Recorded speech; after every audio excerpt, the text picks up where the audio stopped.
Ladies and gentlemen, this is Gamertag Radio. All right, ladies and gentlemen, we're here at Gamertag Radio, and joining me we have Paris Lilly here. Paris, what's up? Hey, how you doing? All right, and we have a special guest. We're going to be talking about the Xbox 360 20th anniversary, and of course, other industry topics. The legend himself, Peter Moore. Peter, how you doing? I'm doing great, Danny. How are you guys? Everything's good. Good. I know the last time I had you on the show, it was for the 20th anniversary of the Sega Dreamcast, one of my favorite consoles of all time. Yeah, no, we just tipped 25. Yeah, it's been a while. Time has been flying, man. So how you been? I know I see you here and there, doing some speaking engagements here, but sometimes I also are you still in the gaming industry? Are you like here and there, or you're like done completely? No. I advise 4 gaming developers, early startup developers, and where they're heading. I think most prominently right now, Reality Games, which has got a Monopoly license for Monopoly World, which is kind of a geo-based Pokemon Go, except Monopoly. And I'm working with them. We're excited about, obviously, the Monopoly IP in games right now is huge once again. So I do that. But yeah, no, my number of my kids are working for EA and Future in the UK. So yeah, no, it's all, there's no escaping the industry. There's no, I see that. Yeah, no, exactly. Now, I want to start the start of the conversation. I'm going to go way back. I know during the days that you were in Sega, when the conversation came about when you decided to make that change and go start working at Xbox in those early days. Yeah, I mean, we were going through, obviously, with the demise of my beloved Sega Dreamcast, we were going through a difficult time. As the company we announced on January 31st, 2001, that we would be transitioning, Sega worldwide would be transitioning to be a third party, taking our intellectual property to all platforms and no longer being a first party. It was a tough day. That's unfortunately let a lot of people go. But, and we had this then period where we had to then kind of retransition the entire company on a worldwide basis to be that third party publisher and taking great content, Sonic, obviously, Golden Axe, Altered Beast. I mean, all of these great things, even the Crazy Taxis of this world, and to other platforms. And Xbox were I think, the most prominent, helping us out through a very difficult time, supporting us, putting content on the original Xbox, and really,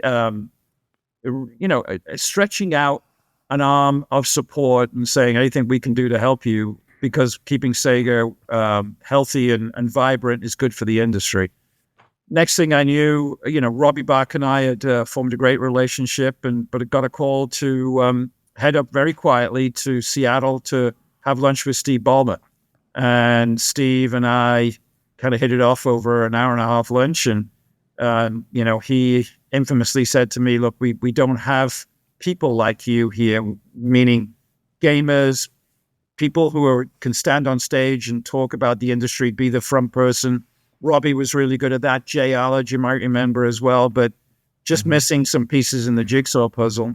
And I'd kind of been going nose to nose with PlayStation for a couple of years at this point at Sega. So Robbie had recommended me, and the next thing I know, I leave Sega, and I'm on a Friday, and I'm at February 3rd, 2003. I'm at New Employee Orientation in Redmond, Washington, with my new blue Microsoft badge. Nice. And that was right before Xbox 360 and everything, so that's really cool. And Paris, you have any questions? So, Peter, I want to also take you back in the time machine, but before I do, I do want to also mention the Dreamcast, that it was simply ahead of its time. As far as I think about where gaming is today, and I think about gaming consoles today, a lot of those innovations started with the Dreamcast, and it'll always have a special place in my heart. But You talk about 2003, you talk about once you transition to Xbox. Another little side note, my first memory of seeing you on camera was, and God, I can't remember if it was called G4 back then or what it was, but you were with, she was Tina Wood at the time. Oh, yeah. And Laura Foy, you're on their show and you're hyping up the Xbox and just talking about all that. And I was like, man, maybe this Xbox thing really will work. Look at this guy. He's got me excited about Xbox. But a question I've always wanted to ask, and since we're talking about the 20 year of Xbox 360, I was lucky enough to go to 0 Hour, which was the launch of the 360, and actually got to meet you and Jay Allard. I still have a picture with both of you at that event. But the question I've always wanted to ask, who came up with that idea? Because in my mind, it's the greatest gaming event ever. So who had that idea and what was the origin of it? The origin of it was we're probably the summer of that year. So 5 months before launch, I can see it now, sat in a conference room in the Millennium campus that was outside. We, the Xbox team, were not in what's known as the Borg. We were not on part of the Microsoft campus. We were kind of little rebellious. We had our own little campus. And in Millennium B, conference room 1216, I can see it now, talking to the team, which is as we're thinking about launch, and we're starting to think about the concept of how do we make sure we put our gamer front and center rather than do the traditional, which quite frankly I did at Sega, on the VMAs and really focused on the retailer.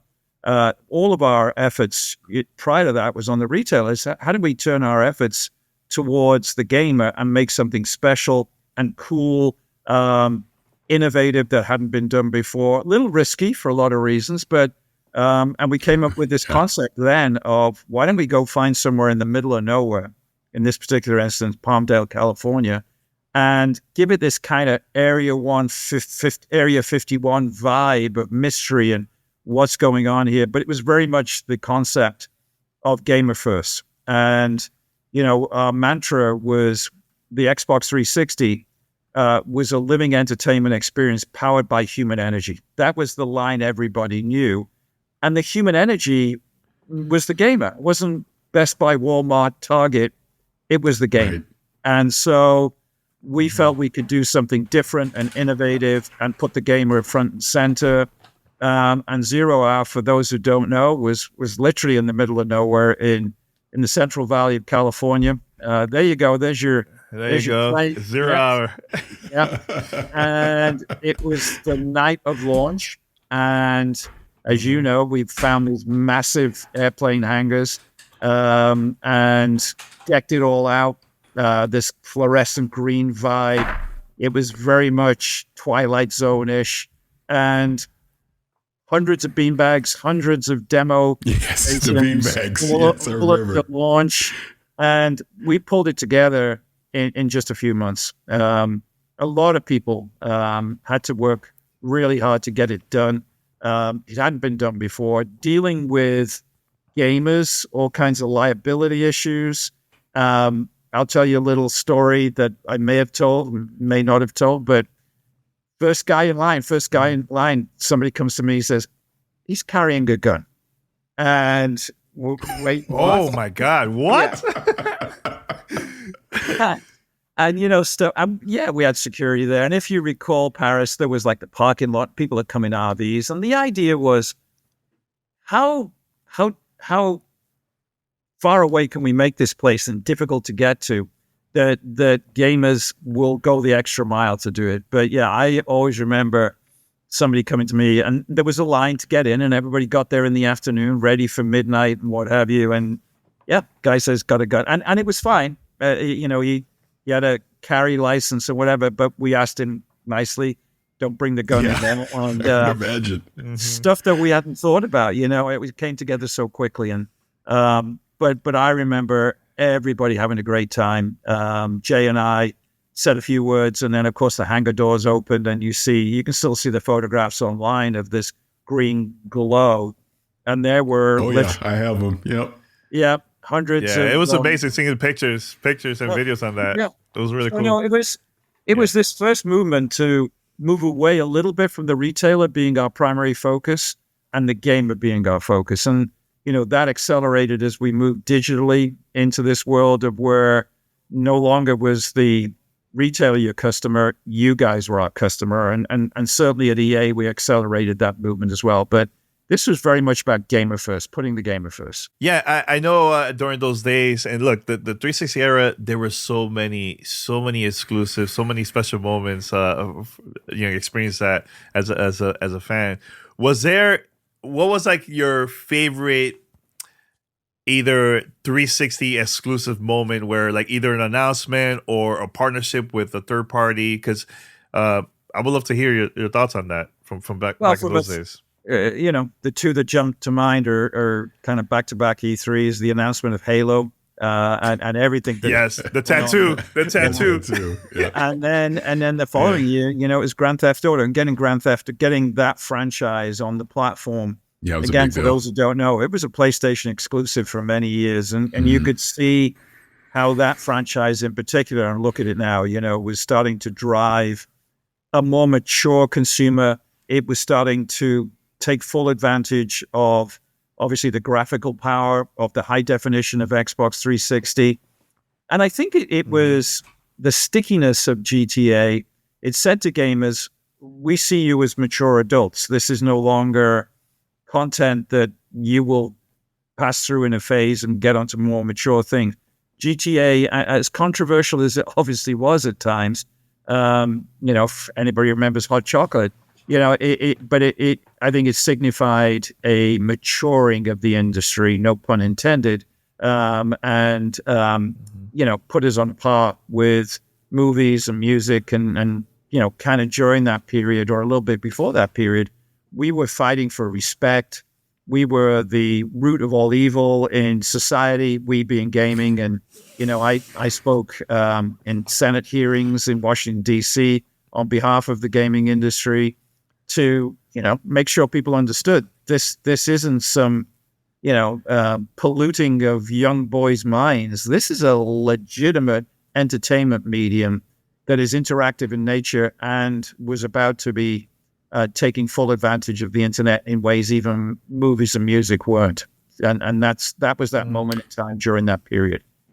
So, question I have, and you've talked about this in the past as far as making the decision to up the memory in the Xbox 360 at the time. Obviously, the red ring of death that has been highlighted many times over the years. But something, again, I've always been curious about is the decision to end the original Xbox generation early and launch 360 essentially a year early in 2005. What went into that decision? Was it just the competition of trying to get ahead of Sony?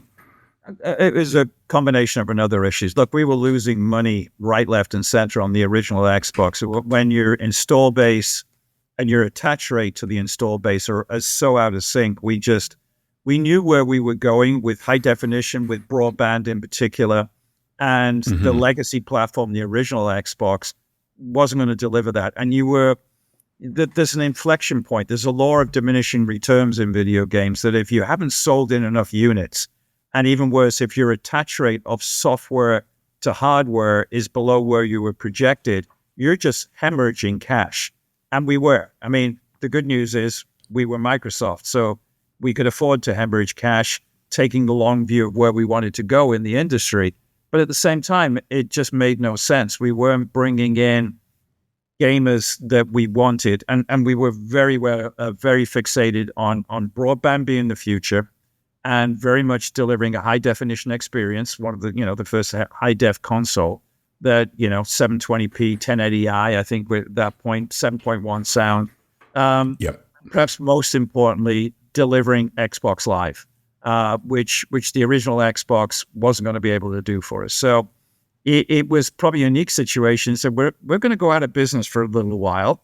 And we're still going to support you to have Xbox. But typically, as you know, it's like there's a seamless transition, hopefully, from one console to another that companies do. We just said we're not making any of these anymore. Plenty of notice to the gamer. And we wanted to also... The relationships that our very talented third-party team there in Redmond have built with all of the publishers, both Western and Japanese, was very much we wanted them focused on Xbox 360. Xenon, as it was at that time, but Xbox 360. And so you wanted your game publisher development partners to, here's our dev kits, here's the early dev kits, and forget about this thing and focus on this thing. And as history tells us, it worked out very well. Yeah. Speaking about Japanese, man, how was it for you in those days getting those opportunities working with new partners in Japan? Because they will always focus on working with PlayStation. Was it really difficult to get them to support Xbox in those days? Xbox 360? Yeah.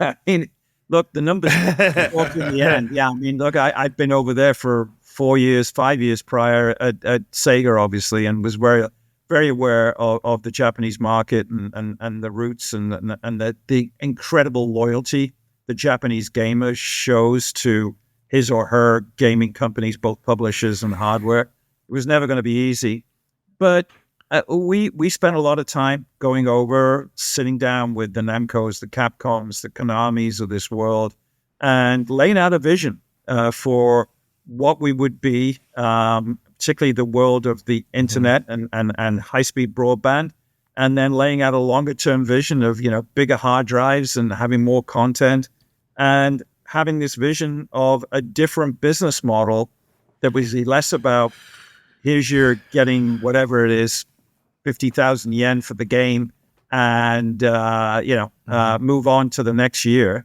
No, let's figure out how we can engage the gamer through online, through services like Xbox Live, 24 hours a day, 7 days a week. And to the credit of many of these companies, they bought into that. And not to say that they walked away from PlayStation, obviously that wasn't the case at all. But they saw Microsoft coming in as healthy for the industry. Now you've got two financial juggernauts in Sony and Microsoft going at it. In the old days, obviously, it was Sega and Nintendo. Now, Nintendo's still there and flourishing every day, obviously, today.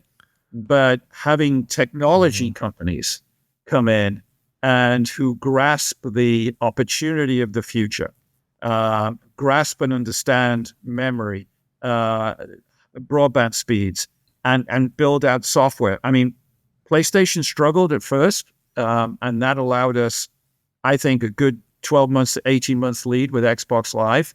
And we took full advantage of that lead and built out this kind of network effect of all of a sudden, if you're in the schoolyard and you didn't have an Xbox and weren't playing Halo 2, you were out of it a little bit. And so that allowed us. Yeah. So, it allowed us that head start. Obviously, the pricing advantage we had as well. And we were just hell-bent on my mantra was first to 10 million units wins. And I always remember saying that and was quoted on that. But I felt that you get that tailwind behind you, the network effect of great content, the third parties coming over to your side even more.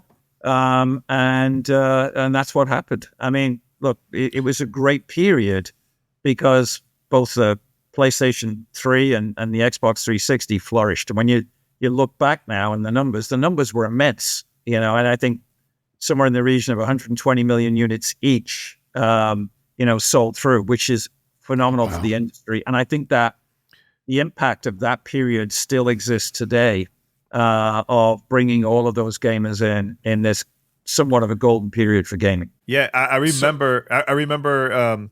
The reason why I asked that question is because I remember there was a lot of like RPG games from Japan. I remember some of them first party, some of them not. Lost Odyssey, Blue Dragon. I remember being at E3 when you guys made the announcement of having Final Fantasy for the first time into the platform. I go like, oh, this is looking good, So yeah. Yeah, look, go for it. Panzer Dragoon, if you remember that, and you've got classic. Yeah. Classic. What you look at, you're looking at your gamers and you're going, all right, we've got the shooter, if you will, with Halo. We absolutely, but you didn't want to be, and we always were not paranoid, but we were always conscious. You didn't want to be the shooter box. So the way it was working is you need to grab that action adventure fan. You need to go get that. Maybe there were JRPG, Japanese role-playing games. Is there an MMO that you need? And all of this what we tried to do in particular with the launch portfolio for Xbox 360 is bring as many of those different cohorts and genres in to say, this is my box, particularly move them away from PlayStation. No, absolutely. And you kind of started talking about just kind of where the industry is now. And I do want to touch on that. But I find it interesting that you left in 2007 because it doesn't seem like you did. It seems like you were there longer than 2007. But essentially, you left Xbox, in my personal opinion, in its greatest year ever. You left it in good hands because I think 2007. Other than the Red Rings of Death, BioShock. Yes. Yeah. Well, you'd recovered from that at that point, right? No, you obviously made the decisions that you needed to make to recover from that. But 2007 was, and again, my opinion, probably the greatest year for Xbox. The reason I bring that up is I want to fast forward to where we are now, today, because back then, obviously, exclusive games and some of the third-party deals that were being made, like with Grand Theft Auto, were essential to get people to buy the box. So that was the box for them. Like I remember when Call of Duty, when Modern Warfare came out back then, I just thought of it as being only on Xbox, even though it was on other devices at the time. Obviously, Halo 3 was a big deal that year as well. But I want to talk about now and what Xbox is doing right now, because it is clearly controversial. It is somewhat disruptive to what they're doing. So I'm just curious of your perspective of this multi-platform strategy for Xbox, but still wanting to make hardware at the same time. What's your perspective on that? Look, the industry has evolved, has matured. I like to think we weren't quite the pioneers, but certainly, I think gave the industry credibility. We thumped our chest at what was the IDSA in the old days, the ESA, E3 in the early years, the early 2000s, was a phenomenal platform for us to get off the back pages and to get on the front pages and to be taken seriously as an entertainment medium, with cynical press who, again, blamed all of society's ills on video games, waste of time, creating violence, blah, blah, blah, all of that. And we needed to do a ton of missionary work in those days. And at the same time, we were young enough to have fun and do all the daft stuff that we did and all the stunts. And I think that, the console wars that you're kind of alluding to were healthy for the industry. And look, I've said it before. We just, certainly I did, encourage the battle because I think gamers loved to see Xbox versus PlayStation, maybe Nintendo as well. And that I think was a rising tide that lifted all ships there.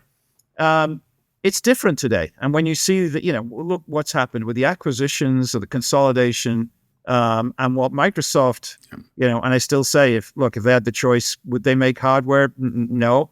Would they be delighted if they could be a multi-$100 billion entity delivering content directly to your television, to whatever monitor you choose to play on? You bet. And in the classically Netflix model, if you will, you just select who's playing this. Right. 5,000 people playing this. I'm going to jump in right now. No latency, no lag. You're in, and there doesn't need to be a box between you and your controller and the TV set. But still, consoles are, as we're seeing, particularly with Nintendo now, people love their hardware. The acquisition of Activision Blizzard changed things, I think, I know at Microsoft. And so this is not the old days of the console wars and punching each other and trying to steal customers and trying to get market share and build your attach rate. Right. This is bigger than that in an economic sense. Has it lost a little bit of the feistiness that the industry, I think, fed upon and grew upon? I think so. Yeah. I mean, and look, I've been gone from the industry 8 years. I left EA to go to Liverpool in 2017. So it's been a long time. Do I yearn for the old days? Do I look back fondly when things crop up in my social media feed of this was you 15 years ago and you see great photos of things at E3? Yeah. But I think we as an industry then position the industry for where it is now. It's different. And what Microsoft is doing is no longer we're going to get as much content on our singular platform and the PC, and we're going to fight for that, and we're going to pay for that, and we're not going to give it to anybody else. And those days are clearly over, as you can see. Yeah, you know what you remind me right now is I know you mentioned PC, but it reminds me of Games for Windows party at E3 2007. Paris was there. It reminded me you guys were really pushing the Xbox, PC and all that at that time. What do you think of Xbox and PC gaming now today, in your opinion, compared to like those days back then? It was just like I say, it's different. It's if you'd have told me then that Microsoft's the biggest financial acquisition of all time would be a gaming company, I'd have laughed. I mean, we struggled even internally during that period with people, parts of the company that thought this was a waste of time. This was very much, the kind of Windows into Internet Explorer period, and Microsoft was not an entertainment company, and it was our job to get it in the living room. In simple terms, the concern was, again, you look at it now and you kind of scratch your head that Sony was going to own the living room. They had music, they had cameras, they had televisions, the Trinitron. I mean, you think about it. Now, today it's different. And competition from all over the world. In Sony's case, Samsung and LG pounding on them at one end, Microsoft coming at them on the other end. Kind of a pincer movement that squeezed them. But Microsoft, were worried that we would be forever relegated to the office or maybe your laptop on your desk, but would never, ever have a ticket to the living room. That's where, and Bill was always, pounding on the desk of this was we need to get into that living room. And it was very clear once high def was coming in and the graphical quality of what we were delivering at that time, blowing people away.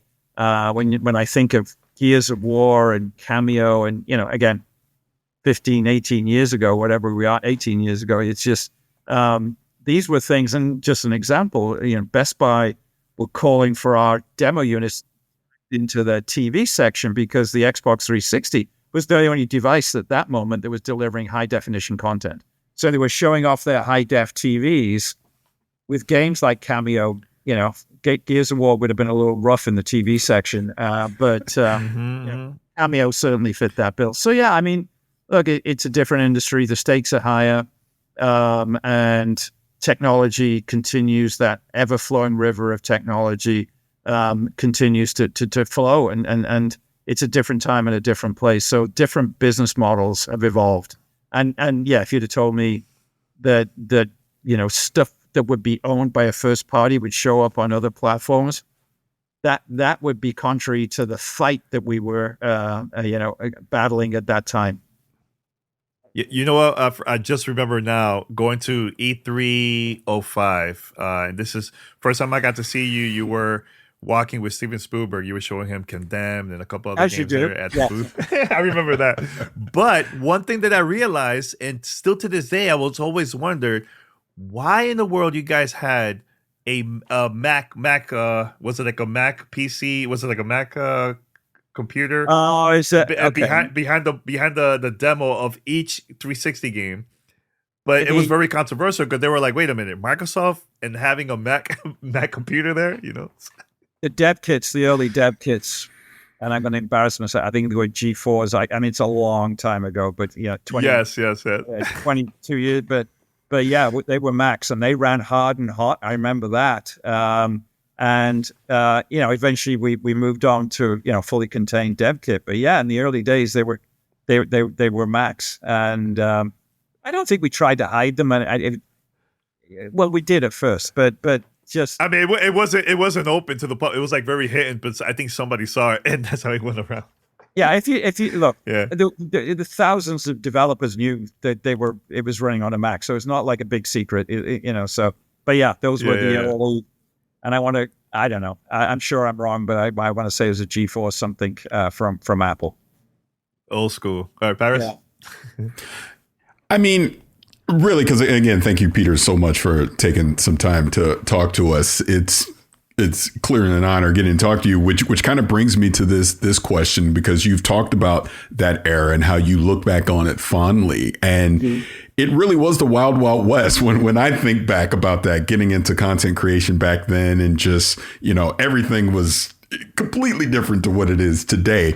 But I am curious for you, when you look back at that era and you look back at your career in gaming, what is it that you want to be remembered for as far as your legacy goes? Yeah, Sega was, so look, what did I know about gaming? I was a shoe guy at Reebok. And so right. A recruiter calls me and says, and why did they call me? Because in those days, it was teenage boys. That was the core demographic. The graphical quality, the power of consoles was insufficient to keep you hooked after a certain age. The content that was coming through just was not mature enough. And so it's a phase you went through. But yeah, and I was so fortunate that a recruiter and Bernie Stoller, God rest his soul, said, yeah, you're perfect because you know how to engage from a marketing perspective with teenage boys. And that's who we engage with in video games.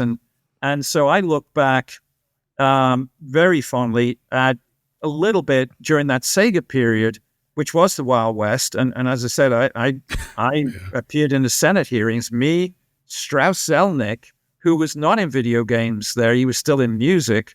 Greg Fishback of Acclaim, which I read is coming back. And it was the John McCain, Joe Lieberman hearings. And it was the period which most of your listeners will remember. Tipper Gore, who was Al Gore's wife, was attacking, content and American values and trying to put censorship on music. And look, out of those hearings, she ended up in some rap songs for sure. Well, yeah, but we needed to thump our chests and say, we're not going to be censored. We were accused of marketing M-rated games to teenage boys and girls, and we changed the ESRB ratings came out. We changed the way that we market. This was very much in those days magazine marketing, and so magazines that had a demographic circulation of teens, we weren't allowed to put M-rated games, all that kind of stuff. But was more important that we stood up for ourselves on the Hill in Washington, D.C., and we did. And so that was and I'd only been in the industry a year. That was a moment of pride that I was there, looking up at these senators and explaining that we were not some, societal ill that was polluting the minds of young boys all around the world. And then I think, during that period, I had so much fun and did so many wacky things, but we were trying to accelerate what we had started with the Senate into the world of entertainment, that we needed to be taken seriously. And, we were already touting bigger than movies, bigger than music, but the interactivity of games was obviously superior to any other media, and still is to any other medium. And then having to justify the fact that if you were a gamer, particularly, playing strategy games or fast twitch games, you were learning skills that would allow you to take those skill sets learned into the outside world, because people couldn't get their head around games were a waste of time. And we would argue, no, they're not. You're learning strategy. You're making fast decisions. As sports games came, and look, the world in my later years at EA Sports, we constantly did research to prove that if you picked up a controller and started playing Madden, FIFA, NHL, NBA, Tiger Woods golf, you were likely to become a fan of that sport and then a student of that sport, because games became deeper and more strategic, and Ultimate Team comes out. So you research the real sport to become better at the virtual sport. But it made you a lifelong fan. And the leagues, to their credit, in particular, I always remember Roger Goodell, commissioner of the NFL, always showed up at our meetings in New York when we came to show him the latest build of Madden, had great questions about, how's this being received? Where are we seeing online start to power this? All of that stuff. So I take, and I could go on for another half hour, but I take pride in those moments, those beats, that when you look back at them retrospectively, how we got gaming to where it is today. Because I think young gamers today don't remember, it was underground and despised in certain quarters. And the media, the tabloids, anytime there was an unfortunate shooting, they would try to find a video game hook to blame it upon. And still do. Yeah. And you know what I also just remember too? So at that time, we used to go to E3 every year, right? And I remember the first time I heard that EA decided to do their own event outside of E3. That was like a big moment in the industry, because now we were like, wait, one of the biggest publishers, they're not attending E3 anymore. And that fast forward to today, E3 doesn't exist anymore. And now there's events like Summer Game Fest and this other ones. What do you think about that, not having events like that, in-person events in the States? Because I know we'll still see that in Brazil. They have events still, and also Gamescom in Germany. Yeah, I mean, the E3 served its purpose, but its time had run. E3 was great for us every year in the summer, getting stuff on the front pages, doing stuff that we would get not just games journalists like yourselves, but full on front page journalists, the New York Times, LA Times, San Francisco Chronicle, to cover E3. It became very expensive, and it was trade only all the time. And the world was moving to digital. The world was moving to content creators like yourself. And we no longer, the ESA, no longer felt that we needed E3 trade only, media only.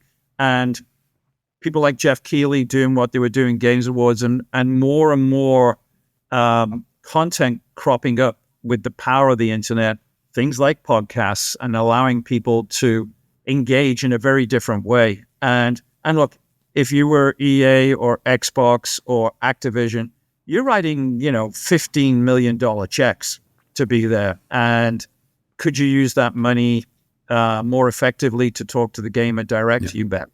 And it was E3 used to be about taking orders, from retailers, showing your GameSpot and Best Buy and Target and Walmart, Toys R Us in the old days, your games, and getting a feel for how many units they would want. Well, that went away as well. So I loved E3. I attended 16, 17 E3s, but its time had run. I'd seen this before in my previous life in sneakers, in the athletic footwear. We had a huge show in Atlanta called the Super Show.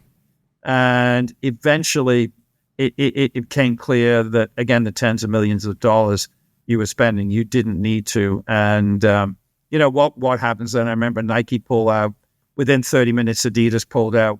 I was at Reebok. We quickly pulled out. And then the way that you interact with your consumer was changing rapidly. And the internet, of course, and platforms, social media starting to rise. And so that's what happens with trade shows. Particularly in a digital industry like ours, having a physical trade show, expensive and ultimately didn't make any sense. You're listening to Gamertag Radio.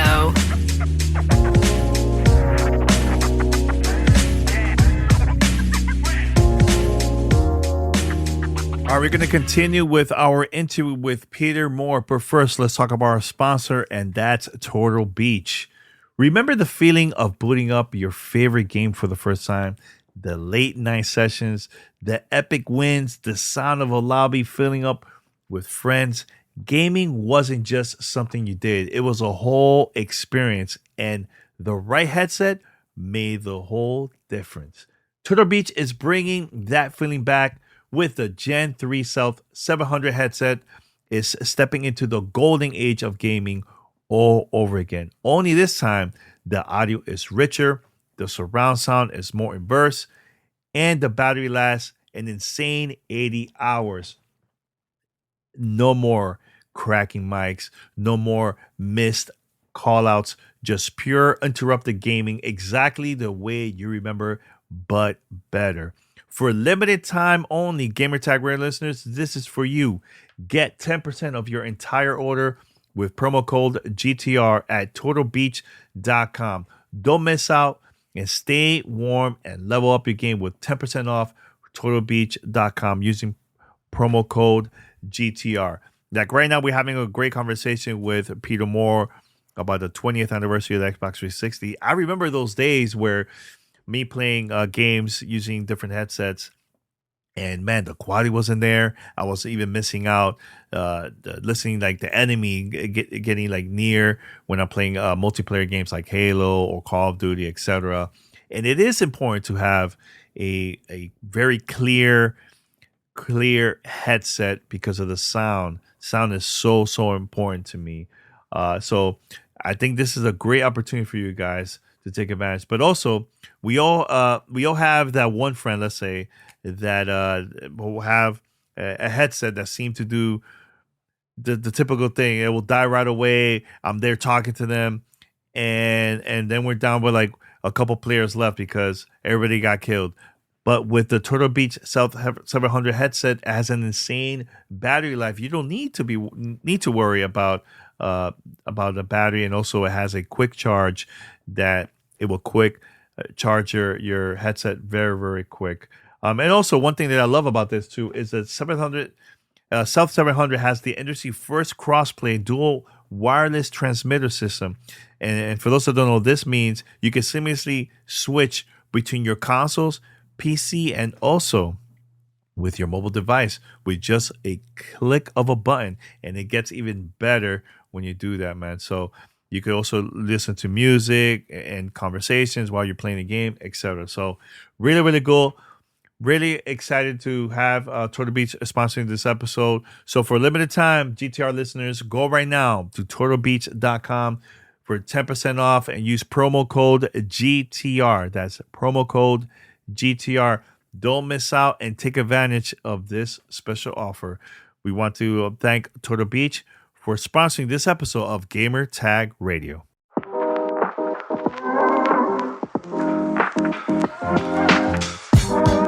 This is Gamertag Radio.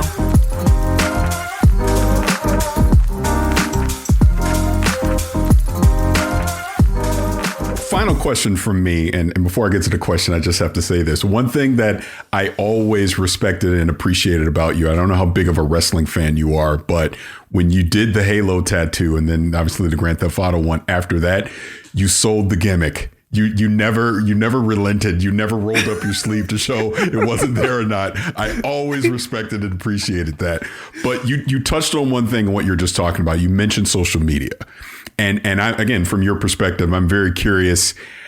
How do you think social media has impacted gaming in the industry? Not only how, you being at EA and Xbox before that, how you're presenting a game to the customers, but also how we're talking and engaging with these games, because it seems like with social media, it's a 24/7 cycle now, as far as constantly everything is being talked about, discussed, dissected when it comes to the industry. It's always been a double-edged sword. Look, in the early days, at the very early days, gamers were not given any insight to how the game was going. If you really behaved yourselves, right, we might show you a screenshot, but it was very much everything is under wraps. Everything needs this big hurrah E3, wherever it happened to be. And, whether it was like for competitive issues, I don't know, but the mentality of the industry then was do not in any way show anything you're working on. We started to flip that at EA, no pun intended, but gave flip cameras to our developers to do like daily updates. And, I kind of saw this in the movie medium with Peter Jackson when he was doing King Kong. And he did like a daily update called Kong is King, if you go look at it, and where he talked about, and his high-end technical staff talked about the challenges they were facing in doing the movie. And this really, I always remember that, kind of flipped the story around from, we're not going to show you anything because we've got to be secret, big surprise, to we're going to bring you along for the ride here, and we're going to build community as a result, and you're going to be feeling like this is your game because we're sharing just about everything with you. And so, social media, look, for me, I jumped on Twitter early, even though my great friend David Tinson, the head of marketing now at EA, kind of steered me away from it for a while. But we were going through a tough time at EA, worst company in America, all of that silliness that was going on. And so I started to engage with gamers and try to help them out and give them explanations. And so I was on Twitter, and very quickly, and I always remember this, Twitter then started to try to get its arms around abuse and racism and homophobia and misogyny and all of the things, that when you throw open to the unwashed masses a megaphone, that's what you get. And you could go look it up. I got into I wasn't in a conversation, but a gamer in England claimed that FIFA was scripted, and by that it means there was code in there that if you scored a goal, then the game could score a goal. There was a script, and you could never win 10-0 or whatever. There was always a scripting in there. To this day, I don't believe there was. Man, this guy, I hope you die. I hope your kids get cancer. I hope, this was, if you go look at it, you still see the stories today. And so I filed. Twitter had just come out with its new kind of terms and conditions and use it. And they said, no, this doesn't violate T's and C's. It's like gang rape and set fire to your kids in a trench and all of this stuff. And so it was one of these moments in time where you questioned, the value of social media. Look, I think absolutely. And in today's world, in today's America, I mean, without getting political, but there are mediums that people really are not qualified to, be a part of and give their opinion, because it creates divisiveness. It's obviously misinformation. And I think we're in a bit of a mess right now, because of that. People don't have the critical thinking skills to see what other people are saying or what's being served up to them, saying, well, that's not right. You just don't have it. So, right. But in gaming, I think in gaming it's been valuable per se, used well, and certain developers and publishers that I watch use it really, really well, but man, it could be a rough ride out there. Oh, it could be very rough. My last question, Peter. I know you've always been looking around, checking out the news, man. What are your thoughts of this new Nintendo Switch 2 coming out in later this year? Very curious about that.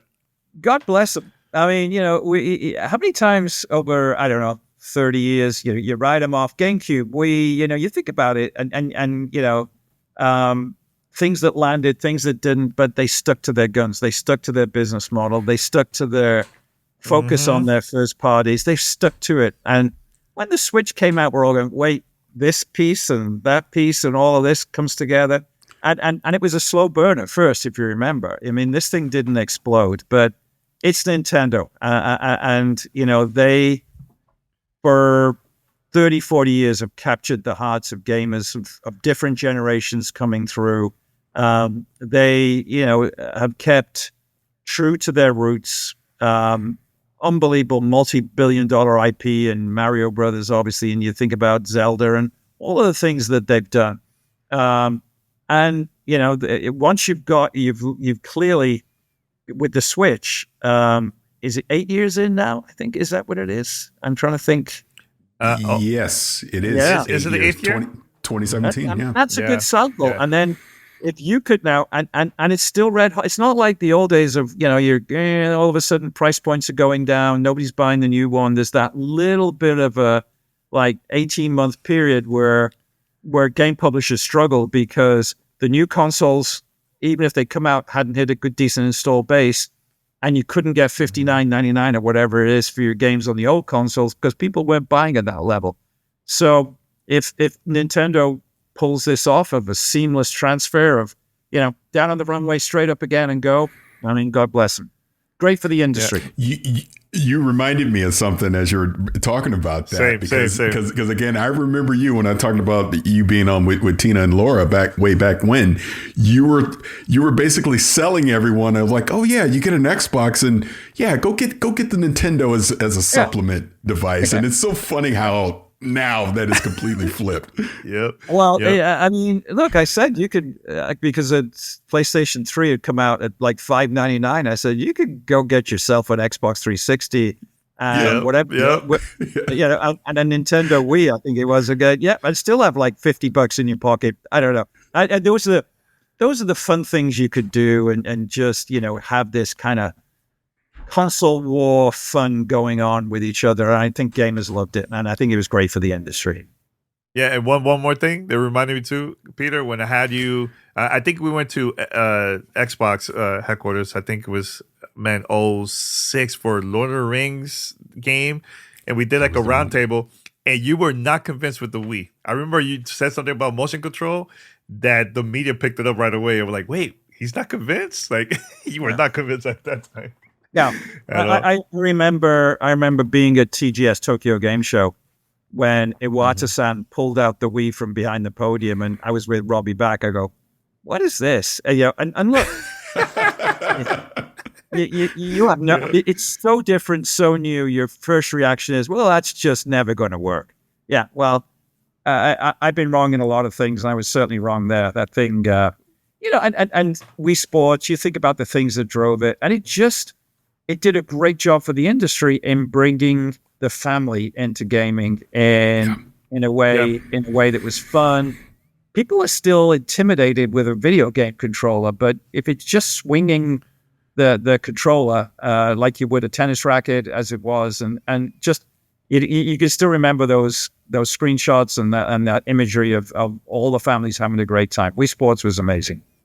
Yeah. Well, Peter, I just want to say thank you for taking your time from your busy schedule beyond the show, man. It's been great talking to you, and hopefully we'll see you around in the future at other events. We'll see, you know. Sure. Absolutely. Guys, great seeing you. Thanks for inviting me. Thank you. Right, Take thanks care. a lot. Take care.